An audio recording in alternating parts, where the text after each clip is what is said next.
इसमें सबसे पहला आरेख है नीट का पेपर लीक। 2024 में नीट का पेपर लीक होता है, फिर नेट का पेपर लीक होता है, 26 में फिर से नीट का पेपर लीक होता है। इस देश में एग्जामिनेशन की कोई रेगुलर साइकिल नहीं है, केवल एक साइकिल रेगुलर है, वो एग्जामिनेशन लीक साइकिल। तो आज ऐसे माहौल में जहां 22 लाख परिवार इसी आंदोलन के दौरान, जहां 20 से ऊपर छात्र और युवा अपनी जान खो चुके हैं, दम तोड़ चुके हैं, कुछ दिनों पहले यही प्रधान जी अपना जन्मदिन मनाते हुए पाए जा रहे थे। और हमारे देश के छात्र और युवा अपना अगला जन्मदिन नहीं मना पाए। उनके संघर्षों, उनकी जिंदगियों का हिसाब मांगते हुए मैं बुलाना चाहूंगी आज के हमारे पहले गवाह मयंक को। गवाह नीट पेपर के गवाह मयंक हाजिर हो। मेरा नाम मयंक है। मैं इस जन अदालत में जो कहूँगा सच कहूँगा, सच के सिवा कुछ नहीं कहूँगा। मैं पिछले 2 वर्ष से नीट परीक्षा की तैयारी कर रहा हूँ। मैं बिहार का रहने वाला हूँ। मैं इस परीक्षा के लिए हर रोज 8 घंटे से कभी 10 घंटे पढ़ाई करता हूँ। मेरा सपना एक मेडिकल कॉलेज में दाखिला लेना था। मैं हर रोज पढ़ाई करता था इसके लिए। पर जैसे ही मैं पेपर देकर आया तब मुझे खबर सुनने को मिली कि मेरा पेपर लीक हो चुका है और इस वजह से पेपर कैंसिल कर दिया गया है। यह सुनते ही मेरे सारे सपने टूट गए और मेरी हिम्मत टूट गई। दोस्तों, ये आलम है उस देश का जहां एक तरफ हर साल मेडिकल की सीटें नहीं बढ़ती, कोई नए मेडिकल कॉलेज नहीं खोले जाते, जहां दिल्ली देश की राजधानी में एक एक बेड पर 3-3 मरीजों को लिटाकर एक बीमारी अस्पताल लेकर जाएं और 3 बीमारियां घर मुफ्त लेकर आए की स्कीम हमारी सरकार ने, प्रधान जी ने चालू रखी हुई है। उस देश में जो छात्र और युवा बस इतना मांग रहा है कि हमें पढ़ाई करा दीजिए, सीटें बढ़ा दीजिए, शिक्षा का अधिकार दे दीजिए, आप उनकी जाने लेने पर आमादा है।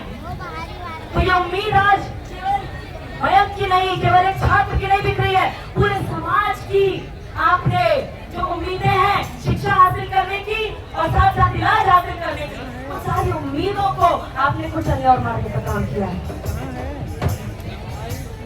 आपसे हम सवाल पूछेंगे कि पूरे सिस्टम को बीमार करने के बाद आप अपने पक्ष में कुछ कहना चाहेंगे?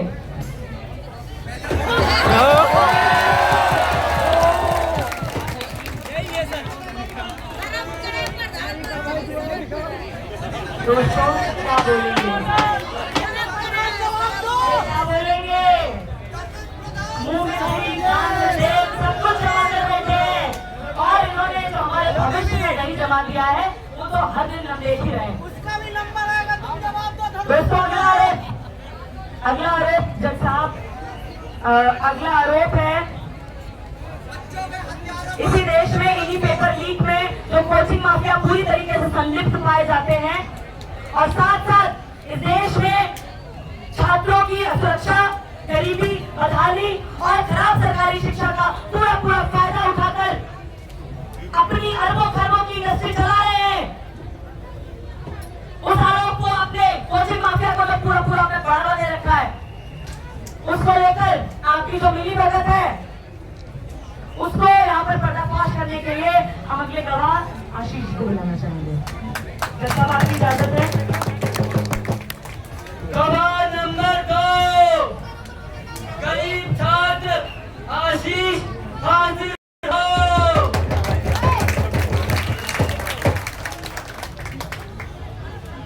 जज साहब, मेरा नाम आशीष है। जज साहब बहुत ही गरीब ग्रामीण छात्र हूँ। मैं आपकी तरह एक अधिकारी, एक अफसर बनना चाहता हूँ, लेकिन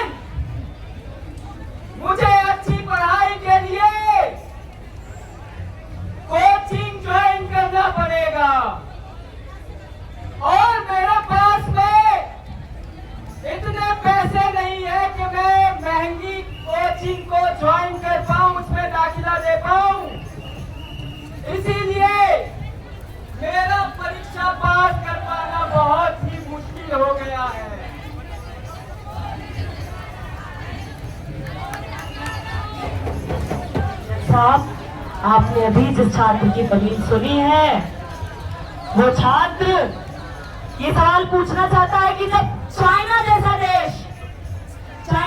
देश कोचिंग सेंटर बैन कर सकता है, तो भारत देश को, भारत की सरकार और शिक्षा व्यवस्था को इतनी शर्म क्यों आ रही है ये सवाल उठाने में, ये बात समझने में कि कोचिंग मजबूत रहेंगी तब तक जब तक इस देश की शिक्षा व्यवस्था, इस देश की सरकारी शिक्षा जानबूझकर कमजोर रखी जाएगी। हम आपसे पूछना चाहते हैं जज साहब, और आप जो भी जन अदालत के लिए यहाँ पर मौजूद हुए, इस देश में कितने लोगों के बच्चे कोटा पहुंच पाते हैं कोचिंग लेने?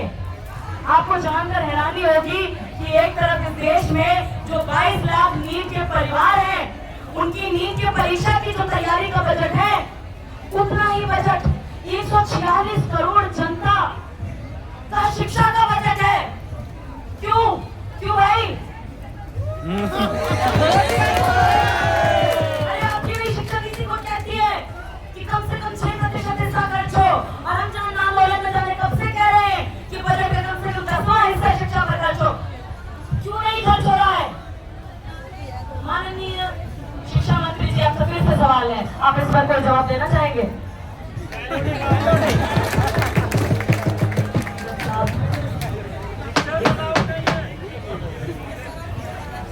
पूरी शिक्षा व्यवस्था की गरिमा तो खैर छोड़ ही दीजिए, इनको अदालत की भी गरिमा की कोई खास परवाह नहीं है।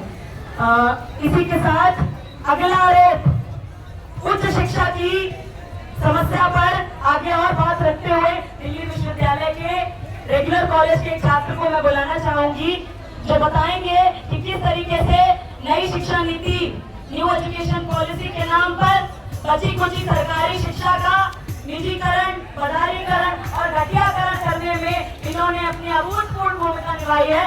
अगले गवाह को मैं बुलाना चाहूंगी, इजाजत है। गवाह नंबर 3, दिल्ली विश्वविद्यालय के छात्र राकेश, हाजिर हो। मेरा नाम राकेश है, मैं हरियाणा के रेवाड़ी जिले से बिलोंग करता हूँ। फिलहाल मैं डीयू के हिंदू कॉलेज में पढ़ाई कर रहा हूँ। क्योंकि हरियाणा में कोई अच्छा कॉलेज, सरकारी कॉलेज नहीं दे पाई है, इस वजह से मैं मजबूर हूँ हरियाणा से पलायन करके दिल्ली में रहने को। मैं मजबूर हूँ दिल्ली में 10,000 रेंट देने को और फिर एक बेसिक एजुकेशन प्राप्त करने के लिए। और यही नहीं, 28 जुलाई के बाद हिंदू कॉलेज की जो छुट्टियाँ वो खत्म हो जाएंगी और मेरी क्लासेस स्टार्ट हो जाएंगी। पिछले कुछ महीनों से मेरी मम्मी लगातार अलग अलग बीमारियों से जूझ रही है, लेकिन 28 तारीख के बाद मुझे डिसीजन लेना पड़ेगा कि मैं कक्षाओं में जाऊं या फिर मम्मी की देखभाल करूं। तो मेरा सवाल है सरकार से कि क्यों नहीं हर बच्चे के लिए, हर कस्बे में, हर शहर में एक सरकारी अच्छा कॉलेज खोल दिया जाए, ताकि किसी और बच्चे को अपनी माँ की सेहत और पढ़ाई में चुनना ना पड़े।